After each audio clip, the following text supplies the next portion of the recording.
Hi friends, നമ്മുടെ കൂട്ടിലെ diamond പൂവാണിത്.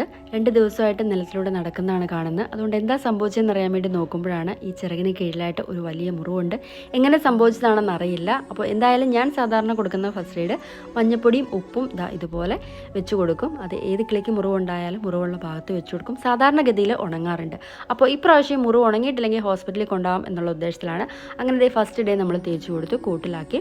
നല്ല വിഷമിച്ചാണ് ഇരിക്കുന്നത്. കാരണം അതിൻ്റെ പേര് ഇതിന് പറ്റാണ്ട് നടക്കുമ്പോൾ പോലും അതിൻ്റെ ഒപ്പം നടന്നുകൊണ്ടിരുന്നതാണ്. പക്ഷേ നമുക്കതിനെ കൂട്ടിപ്പിടിച്ചിടാനായിട്ട് പറ്റില്ല. അതുകൊണ്ട് രണ്ടുപേരെയും രണ്ടാക്കി തന്നെയാണ് വിട്ടിരിക്കുന്നത്. ചില സമയത്ത് നമുക്ക് നോക്കുമ്പോൾ കാണാം ചുണ്ട് രണ്ടും കൂടി ഒന്നിച്ച് വെച്ച് കൂട്ടിന് പുറത്തും വെളിയിലും നിൽക്കുന്നത്.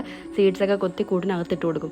എന്തായാലും നമുക്കിതിനെ ശുശ്രൂഷിച്ചേ പറ്റൂ. അങ്ങനെ 5ാമത്തെ ദിവസം ഇത്രയും ഉണങ്ങിയിട്ടുണ്ട്.